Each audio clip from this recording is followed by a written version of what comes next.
Muito boa tarde, bem-vindos ao Palpiteiro. Aqui você encontra as melhores resenhas sobre os melhores livros de ficção. Dos piores a gente quer distância por um tempo. Então aqui no canal só coisa boa. Você, pai ou mãe, está tentando encontrar alguma coisa para que seus filhos larguem o celular e troquem por algum material mais útil ou mais instrutivo?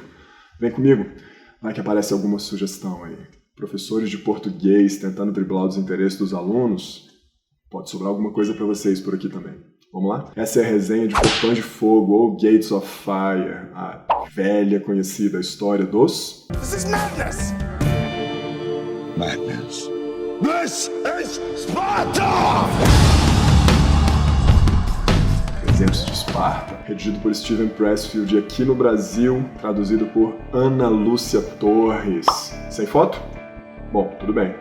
Mesmo sem foto, ela vai ser insistentemente elogiada aqui nos próximos minutos, porque esse é um livro com uma tradução primorosa, tradução e revisão. Pode ter sido um dos eventos históricos mais explorados pela indústria de entretenimento dos últimos anos. A Batalha dos Portões de Fogo tem uma história razoavelmente conhecida. 300 homens da Grécia contra 1 milhão do exército iraniano ou persa, como era chamado à época, conduzidos pelo rei Deus Xerxes. Essa história todo mundo conhece, agora a gente vai um pouco mais fundo aqui nela, vai se inspirar um pouco com os valores maravilhosos transmitidos pelo livro. Vamos lá. Os 300 de Esparta foram mencionados também, para quem lembra, daquele livro bem bonitinho do Ziraldo, uma professora muito maluquinha, onde a professorinha apresenta Leônidas à turma e a própria turma o nomeia o primeiro herói. Por falar no Leônidas, aqui no livro ele não é o protagonista. Dá pra dizer que é o mesmo personagem mostrado no filme, só que aqui um pouco mais velho e menos anabolizado, talvez. Mais carismático, eu diria, inclusive.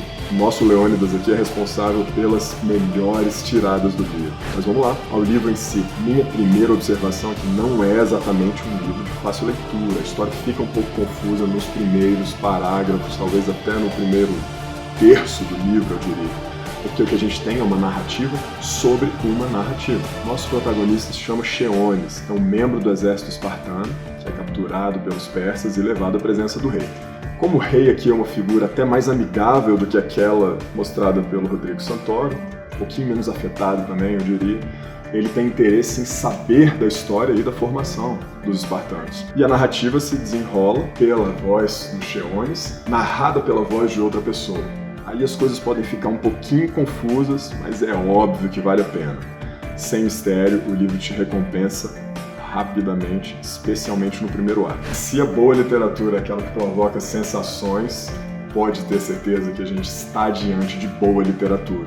O primeiro ato do livro provoca desespero no leitor. Xeones é um escravo, acompanhado só da sua prima Diomaque, uma garota que, para usar a palavra em voga, é empoderada até os ossos. Ela é o pilar de resistência emocional que o nosso protagonista precisa. E ele precisa muito. As passagens sobre guerra aqui não são nada heróicas. A guerra é mostrada aqui naquela face mais nojenta e repulsiva mesmo. Estupros, mortes, torturas e por aí vai. A primeira parte do livro é dolorida, até que ele engrene pro épico que todos esperam ver na Batalha dos 300 de Esparta. E aqui vale um puxão de orelha respeitoso para a equipe de revisão. Em alguns momentos escapam errinhos gramaticais bobos, como a não tão famosa regência do verbo preferir. Vamos lá? Vamos junto? Eu prefiro lutar do que morrer. Eu prefiro lutar a morrer.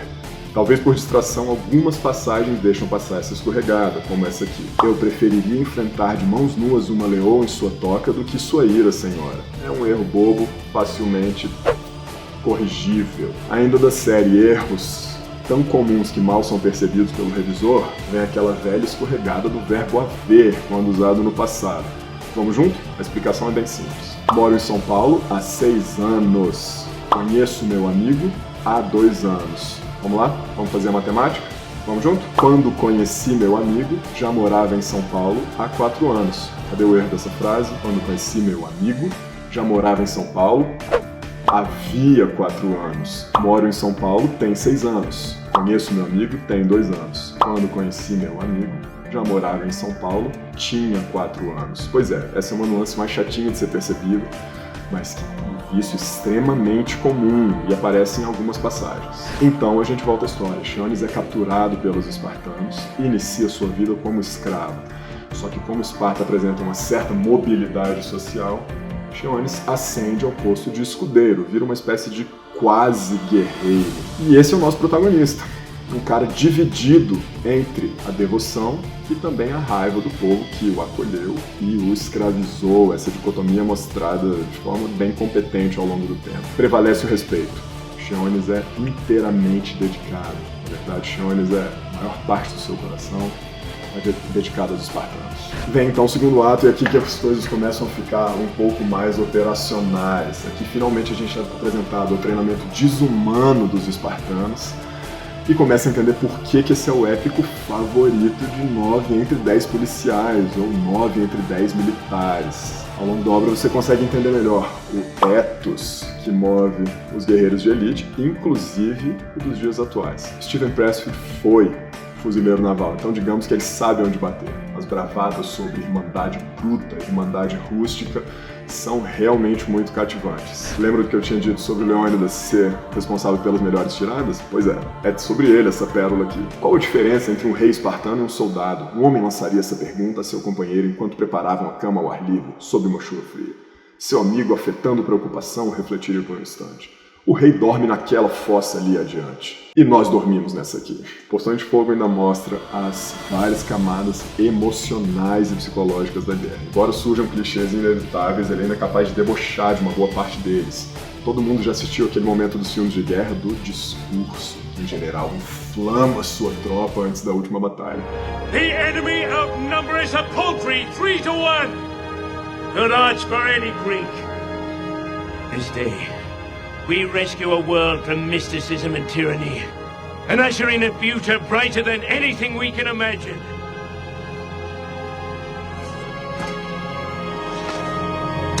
Give thanks, man!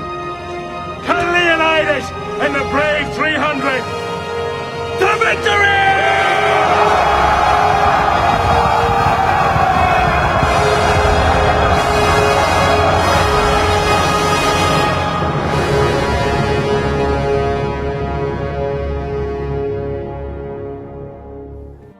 Pois é, aqui no livro esse discurso tem um nome, especialmente quando ele é dado a uma tropa sem preparo. É chamado de pseudo-Andréia. É uma coragem inflamada e falsa que não resiste às intempéries do campo de batalha. Pois é, então cuidado, generais. Se você estiver tentando inflamar uma tropa mais fraca, trate de caprichar, porque aquelas palavras podem deixá-los animados só durante alguns segundos, até que a pancadaria comece. E um dos aspectos mais notáveis é o nível de detalhamento dos efeitos da guerra no corpo humano. Você não vai encontrar nem no Senhor dos Anéis, nem no Game of Thrones, com aquela suposta realidade toda, personagens se queixando de estiramentos ou de cãibras. Pois é.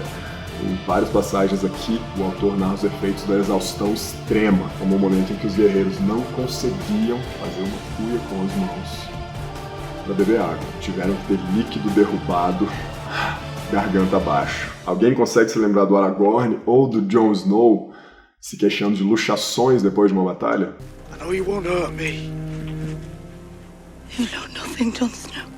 Ponto pra eles. Então, recorrendo ao termo um pouco batido, essa é uma narrativa visceral que te pega ali e não te deixa escapar. Por outro lado, o livro não deixa de enaltecer os momentos mais dramáticos da guerra, em que a emoção é responsável por manter os guerreiros de pé em meio ao campo de batalha. Quando um guerreiro luta não por si mesmo, mas por seus irmãos, quando a meta buscada com mais paixão não é nem a glória, nem a preservação da sua própria vida, mas gastar sua substância por eles, seus camaradas, não abandoná-los, mostrar-se digno deles, então o seu coração realmente desacata a morte e assim transcende a si mesmo e suas ações alcançam o sublime. Recorro então às palavras do próprio autor para dizer que a narrativa alcança o sublime nas suas últimas páginas. O que a gente tem aqui então, no fim das contas? Um livro denso, muitíssimo bem escrito, uma história cativante e valores a serem transmitidos. É um caso daqueles onde uma preferência geral tem lá sua razão de ser. Por que todo mundo é louco por esse livro? Talvez por ele ser excelente. Fica aqui minha sugestão então. Livraço indispensável para qualquer interessado seja em narrativas épicas, seja em operações especiais, seja em um bom livro. Valeu, até a próxima. Espero que o palpite tenha ajudado.